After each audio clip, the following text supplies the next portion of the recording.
الحمد لله رب العالمين والصلاة والسلام على رسوله الكريم أما بعد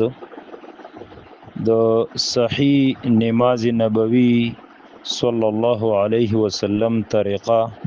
مونږه د صحیح احادیثو پرانا کې بیانوله. د نمخ کې مونږه مسله د امین ذکر کړې و. د امین نرستو بیا چې کله سړی په مانځه باندې ولاړی نو د فرض مونځ چې کوم اولنی 2 رکعات دي نو په دې کې به بیا نور قرات هم کوي. کاغه د قران کریم یو مستقل صورت پکې لولي او کاغه د قران کریم نه بعضی آیاتونه و غیره لولي. خو د فرض په مانځو په اولنی 2 رکعاتونو کې د دې لستل ضروری دي او که چرته چا په دې اخیرنی 2 رکعاتونو کې اولستل نو هم سجده سهو ور باندې نه لازمیږي، دا کار هم جایز دی. د باره کې حدیث واوري وعن ابي قتاده قال كان رسول الله صلى الله عليه وسلم يصلي بنا فيقرأ في الظهر والعصر في الركعتين الأوليين بفاتحة الكتاب وسورتين ويسمعنا الآية أحيانا ويطول في الركعة الأولى ما لا يطول في الركعة الثانية ويقرأ في الأخريين بفاتحة الكتاب. دا صحیح حدیث ته مشکات کې مراغله دی په باب القراءة في الصلاة کې اول جلسه په 84 کې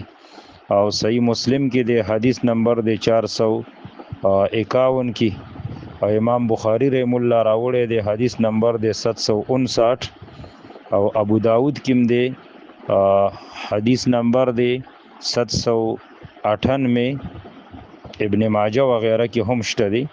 ابو قتاده رضی الله تعالی عنہ وی چې موږ به په نبی صلی الله علیه وسلم پسې چې کله مونږ کولو یعنی پیغمبر علی السلام به امام او موږ به مقتدیانو. نو نبی علیہ الصلوۃ والسلام با د ماسپخین او د مازیګر په اولنو 2 رکعاتونو کې سورۃ الفاتحه هم لوستل او 2 سورتونه به هم لوستل او کله کله به لک په اوچت आवाज باندې لوستل چې موږ به هم هغه آیاتونه اوریدل. او د پیغمبر علیہ الصلوۃ والسلام طریقه دا وا چې اول رکعات به په 2م رکعات باندې اوګدو، یعنی اولنی رکعاتونه به اوګدو او دا 2م رکعات چې کوم دا به لړن کولو او پیغمبر علیہ الصلوۃ والسلام په آخري 2 رکعاتونو کې صرف سورۃ الفاتحه لوستله، یعنی هغه به تش کول او اولنی 2 رکعاتونه به ډک کول. بل حدیث کې دا سي راغلي دي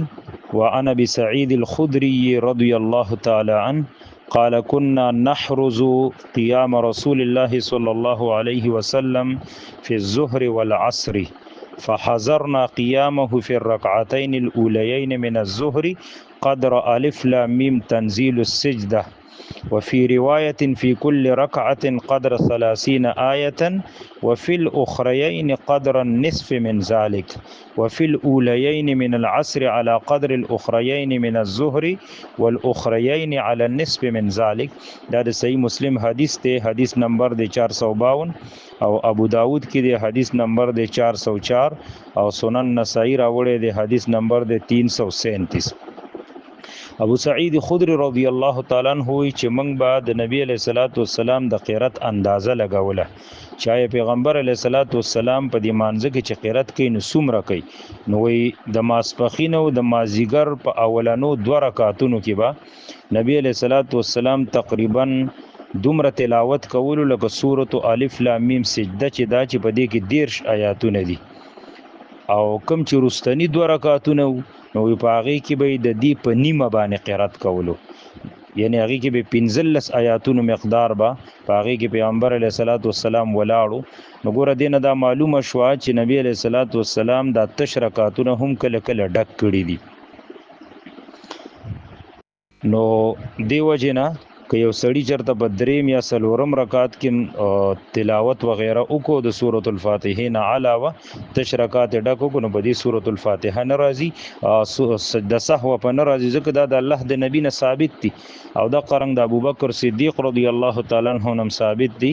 صحابي وی چې زه په ابوبکر صدیق رضی الله تعالی عنہ پسې ولاړم نو دا آیت هغه د ماخام په دریم رکعت کې اولستلو ربنا لا تزغ قلوبنا